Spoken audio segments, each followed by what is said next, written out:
as you just saw, I just wrote down all of the names of all the books on my physical TBR, and now every single one of them is in this jar. So I've seen Rachel Catherine do this, and also Emily Fox. I think that it'll be beneficial for me to go ahead and read all of my current books before trying to go out and buy more, because I'll just end up feeling overwhelmed if I don't. That's what I'm going to do today. I'm going to just randomly draw 2, and then I'm going to have my sister draw 1. I'm so scared, actually. Like, what if it's one that I don't want to read? Then why do you have it? That's a good question.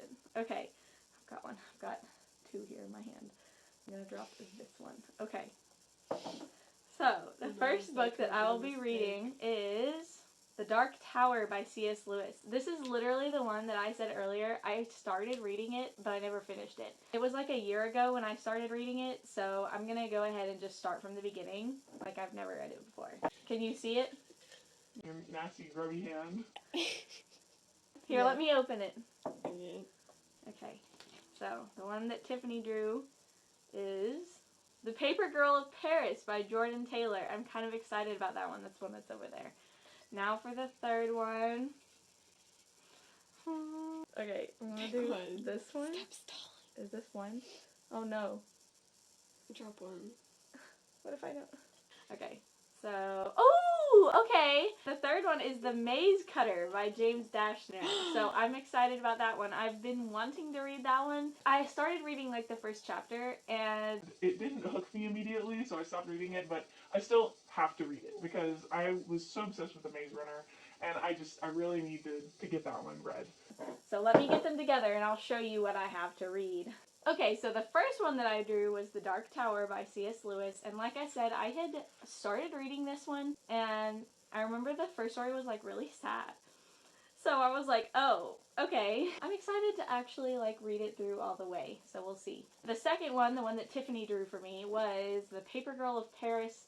I found this at a used bookstore and just thought it looked really interesting. I really don't know anything about it. I think it's a dual timeline, so we'll see how this one goes. And then the third one that I drew is The Maze Cutter by James Dashner. This is part of the Maze Runner series. This is the newest one that he's released. I didn't think that he would be releasing one after the Fever Code, but apparently he did. So this is supposedly something that happens like 70 some years after what happens in the Death Cure. So it's basically a story about their descendants, and I'm excited about it. If Thomas and Brenda had a child together, I'm going to be livid. Tamisa forever. Yes, Tamisa forever. So I'm excited to read this and see what's going on in this universe again. I'll be like revisiting my childhood in this. So yeah, once I read them, I'll check back with you. That's all for today, I suppose. So I'll see you when I see you.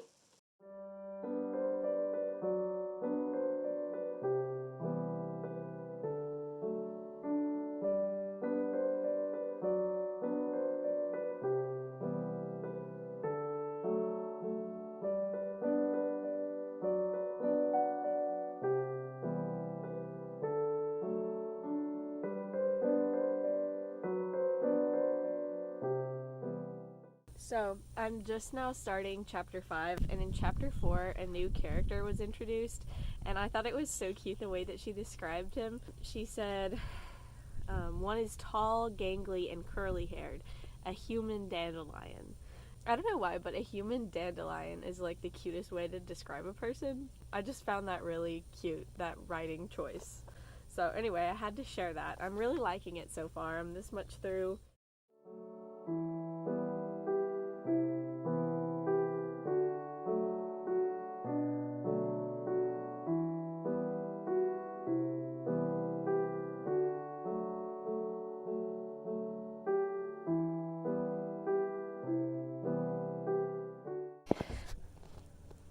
There is no way I read what I just read. 5 out of 5 right now. This is fantastic. You should definitely read it.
train wreck. I'm sunburnt and just having a great time.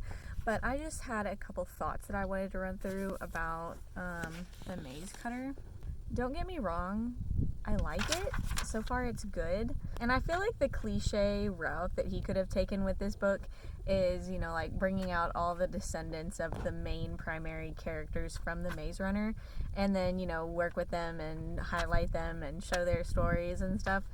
And part of me is glad he didn't do that. There is a couple characters that you will recognize from the original series. There's only one that you know who their ancestor is. So part of me really wishes that he had brought out who is who more, and like maybe he will by the end of it, but I really wish I knew who Thomas's descendant was and who Minho's descendant was. Like, I don't know, I just want more from like the original characters. Like they were my besties, so I have to know like what happened and, you know, like their descendants and stuff.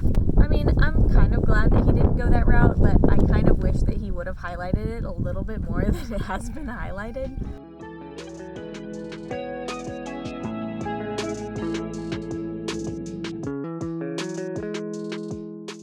I'm sorry if you can hear a lawnmower in the background. My mom is mowing.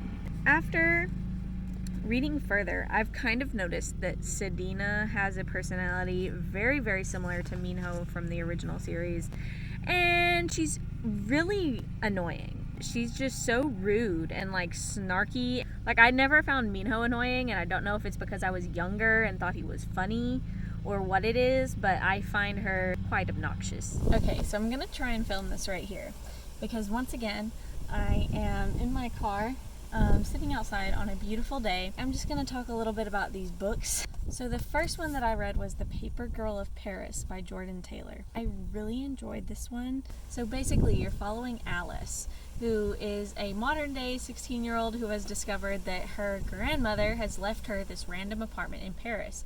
Why has she done this? No one knows. Her and her parents go to investigate this apartment that was left to her. They discover that everything is the same. Like, nothing has been changed since the 1940s when her grandmother and her family was forced to flee the country due to the war. And in the past timeline, you're following Adeline, who is Alice's great aunt, Alice's grandmother's sister. They didn't even know that her grandmother had a sister. So they're like, why was this sister estranged from the family? Like, what was going on with that? And Adeline's perspective, heartbreaking, but so good. I definitely recommend this one. I rated this 5 stars. So the second book that I read was The Dark Tower and Other Stories by C.S. Lewis. I would say if you haven't read and aren't familiar with some of C.S. Lewis's other work, I would not recommend this. The first half of this is an unfinished story, and then the second half is like a bunch of short stories that he wrote. So the first half, it features one of the characters from another series that he wrote, the Out of the Silent Planet space trilogy that C.S. Lewis wrote. So Ransom from the first 2 books of that series appears in this book as well. And Ransom, if I remember correctly, is the character that is inspired by C.S. Lewis's real-life friend J.R.R. Tolkien. We all know Tolkien and love him. That's just like an interesting little tidbit of information. I'm kind of frustrated about the first half because we'll never find out where he was going to go with it, and it had a lot of potential, but it literally ends on a cliffhanger. So, like, we'll never know. The second half, the one with the short stories in it, y'all, The Man Born Blind, devastating. It was a little bit dark for C.S. Lewis, not gonna lie. And then also the short story called Ministering Angels. That was a little bit dark too. Not the Narnia series that we're used to. Again, I would say don't read it if you are not already familiar with C.S. Lewis's finished work. I really liked it and I would rate it 4 stars. So the third book that I read was The Maze Cutter by James Dashner.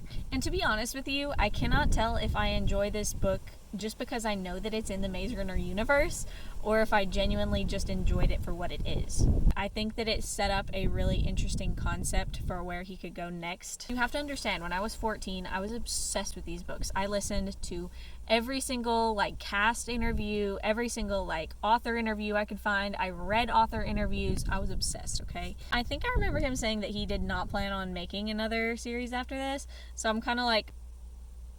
So basically, What's happening in this one is you're following the descendants of the original Maze Runner characters 73 years after what happens in the Death Cure.